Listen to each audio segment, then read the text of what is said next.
Okay, let's unpack this. We're jumping into a deep dive today, looking at some source material that really gets to the core of things. Yeah, things like gender dynamics, relationships, what men and women, might be looking for from each other. Exactly. And the power dynamics, the expectations, it's stuff that, well, it always sparks a conversation, doesn't it? It really does. And for this, we've got a pretty interesting mix of sources. Two main books from very different times, plus the online buzz around them. That's right. We've got Esther Villar's The Polygamous Sex from the 70s. And this one, it builds on her earlier book, The Manipulated Man, which was hugely controversial. Hugely. And then jump forward about 40 years, and you have Cara King's book, The Power of the Pssy. And like you said, all the discussion happening online now, people reacting, debating these ideas. So our mission here really is just to guide you through what these sources actually say. We'll pull out the key arguments, look at the reactions they caused, and see how they connect or clash with today's relationship talk. Yeah, and importantly, we're sticking just to the sources. Yeah. Presenting the information, not taking sides on any, charged viewpoints in there. Right. Consider this your rundown on some pretty provocative perspectives. Let's dive in. Starting with Esther Villar and the view from the 1970s. Okay. So Villar, the sources mentioned she actually trained as a medical doctor first. Right, before she became this very talked about author. And The Manipulated Man, that came out in the early 70s, its main argument was, well, it was explosive for the time, especially with feminism gaining ground. Oh, absolutely. Her central claim, the sources really highlight this, was basically that women in Western cultures weren't oppressed. Instead, she argued they exploited a system to manipulate men. That men were actually the dominated sex, even if they thought otherwise. It completely flipped the narrative. Yeah. And one of the things that gets cited a lot from her work is this dictionary she's supposedly created. Ah, yes, the Dictionary of Coded Language. This is where she interprets what women really mean. Okay, yeah, this part's fascinating. So, according to Villar, via the sources, if a woman says, a man must be able to protect me, Villar translates that as, a man must be able to scare me from all forms of discomfort. Wow. Okay.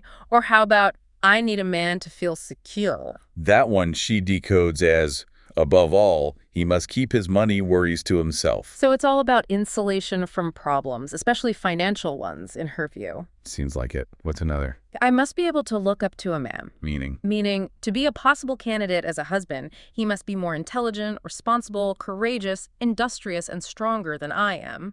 Basically superior in almost every way. He has to tick all those boxes just to be in the running. Exactly. And then there's, of course I would give up my career if my husband asked me. Which translates to... once he's earning enough money, I'm never going to work again. Oof. Okay. The only thing I want in life is to make him happy. Villar's take. I will do everything in my power to stop him from knowing how much I exploit him. It's quite cynical. How about, I am there for him alone? Interpretation. No other man has to work for me. Goodness. Okay, two more of the sources pull out. I don't believe in women's liberation. That means I'd rather let a man do the work for me. And the classic, I'm so bad at doing things like that. Becomes, that's a job he will have to do. Simple as that. Maybe even, what's he there for anyway? Though that last bit might be commentary. So the overall picture from Villar through this dictionary idea is that everyday phrases women use are actually strategic maneuvers for exploitation. Pretty much. And then she followed up with The Polygamous Sex in 76. Right, building on these ideas. What was the core argument there? Well, she argues that men can genuinely love several partners at once, which she claims women can't.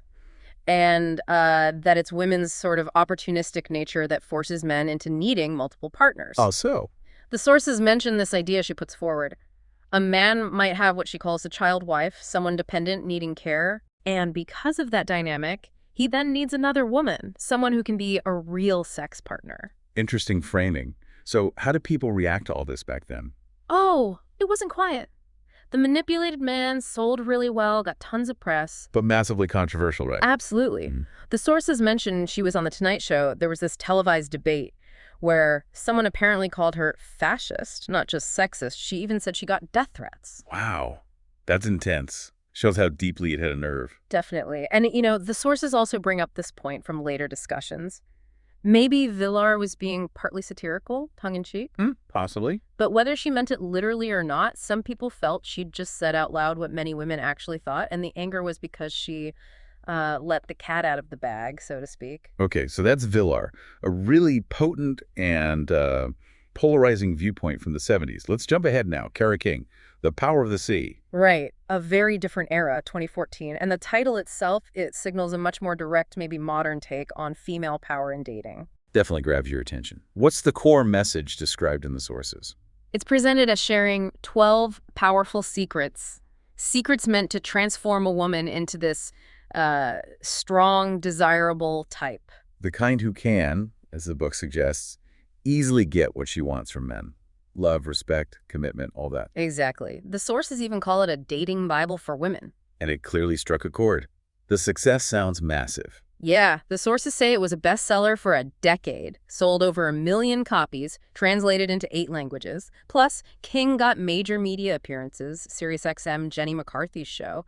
That suggests it really resonated. So what are some of these powerful secrets? What key ideas do the sources highlight? Well, one big one seems to be emotional control. King apparently argues that if you master your emotions, you essentially take away a man's power over you. Ah, okay. A clear strategy there. What else? Another principle mentioned is about attraction, that you should be attracted first and foremost to how a man treats you, before looks, money, whatever. Prioritizing treatment. Makes sense. And that ties back to the emotion thing. A strong, confident woman controls her emotions, and therefore she controls her relationships. That's the idea presented. And there's an emphasis on personal responsibility, too. Yes, taking responsibility for your own actions is highlighted as crucial. Okay, so how was this book received? What do the reviews and discussions say? It gets a lot of positive feedback, according to the sources. People calling it empowering, full of great advice, a must-read. And the writing style. Often described as honest, direct, witty, realistic, to the point. But not everyone loved it. No, definitely criticisms too. The sources mentioned the language. Some found it vulgar, offensive, even using derogatory terms, sometimes about women themselves. So strong reactions, again, just maybe for different reasons than Villar. Seems so. And there's an interesting bit in the sources about a man's perspective on it. Oh, yeah. What did he think? He apparently found it generally good, even funny, but wished it painted men in a slightly better light. Did he agree with any of it? Yeah, he apparently conceded the point that, well, sometimes men do lie about love to get sex. And his big takeaway, reportedly, was about communication. That age-old problem of men and women not being clear about what they want, and specifically that women need to state their desires directly. Interesting. So Villar's manipulation framework from the 70s, King's Power Playbook from 2014, how do these connect or maybe collide with what people are actually talking about today online? Yeah, this is where the online discussions really bring it home. They add that layer of current reality, and they definitely push back on some of the simpler narratives. Like the whole provider dynamic. Yeah. Villar saw men as sort of tricked into being providers, right? Like plow horses. Exactly. But online, you see way more nuance. People point out, hey, in this economy, a single income is incredibly hard for most families. Right. Just making ends meet is tough, let alone one person supporting everyone. And having kids, that's often framed as a luxury now. Commenters mention men working insane hours, 60-plus hours a week, just to provide the basics. Not necessarily because they're manipulated, but because that's what it takes. So the context has shifted dramatically. Hugely. And there's a strong counterargument that most women today absolutely do not just see men as providers or ATMs. Because dual income is the norm. Yeah, dual income is common. Women are major financial contributors too. Employment stats get brought up. Women are also providers. And there's that point about dependency too. Right. That relying solely on a man's income isn't always the dream.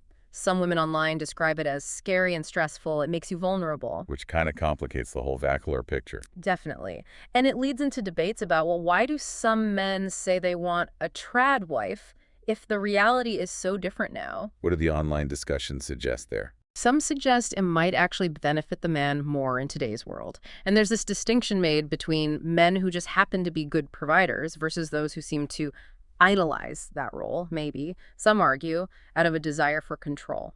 Interesting distinction. What about stay-at-home mothers? The ASHMs, how does that fit in?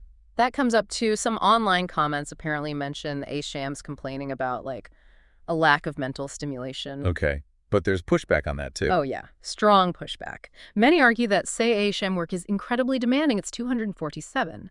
and that it's a choice made for the kids or maybe financial reasons. Not necessarily about serving the husband primarily. Exactly. That aspect, caring for the man, is described by some as almost an afterthought compared to the sheer work of raising children. So very different perceptions of that role. Totally. One thread apparently compares the expected workday for a man with a say-in partner versus one in a dual income setup. Neither is bad, just different worlds, different expectations. Beyond roles, what about what people actually value in a partner? Do the sources touch on different views there? They do.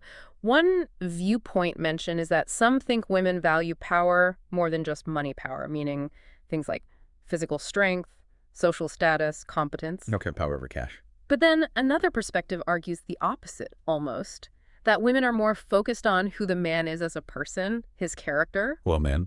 While men, in this view, might be more likely to see women instrumentally, like fulfilling certain needs they have. And then there's that more cynical take. Yeah, the maybe more universal cynical view that ultimately everyone values partners for what they provide. Not just money, but everything else. Right. Security, emotional support, fun, sex, humor. The whole package of benefits, tangible or not just some abstract who they are. That's a pretty pragmatic view of relationships. It is. Yeah. And the online discussions hit a few other related points, too, based on the sources. Like what? Like the idea that maybe all these dating advice books are a bit like snake oil, because people are just too different. What works for one won't work for another. That makes sense. Any echoes of Villar? Oh, yeah. The idea that women do manipulate men definitely still pops up in comments. Her perspective hasn't vanished. And what about changing roles? Women in high-powered careers? That's discussed, too, how it might be changing marriage expectations, dynamics. Any other concerns raised online? Well, the sources mention concerns about misandry and whether some female dating gurus might be, perhaps unintentionally, exploiting male loneliness. Okay, so a real mix of perspectives, taking these older ideas and filtering them through today's world. Exactly. It shows how complex it all is. Absolutely. So just to wrap this deep dive up, we've gone from Esther Villar's pretty stark 1970s view women as manipulators, men as exploited, all the way to Kari King's 2014 advice for women on gaining power. And then we've layered on top of that all these diverse, often conflicting viewpoints from current online discussions, people sharing their own experiences and realities. Yeah, the sources really map out this ongoing debate about power, expectations, what we value in relationships. It's clearly not settled, is it? Not at all. These ideas are constantly being argued over, redefined generation by generation, and even day by day online. And just to reiterate, we've focused on presenting what's in these sources, the arguments, the advice, the reactions, giving you a picture of the different ideas out there. Right. So as you think about all this, maybe consider that interplay. You've got the explicit advice from books like King's, then the lingering ideas like Villar's about manipulation. And then the messy, real-world stuff people are grappling with now online, like who provides what? What are fair expectations? What about emotional labor? It's all being constantly negotiated. So a final thought to leave you with, building on these sources. How do all these different stories, Villar's cynical dictionary, King's power tactics, the diverse experiences shared online, how do they shape how you think about dating and partnership today? Something to definitely mull over.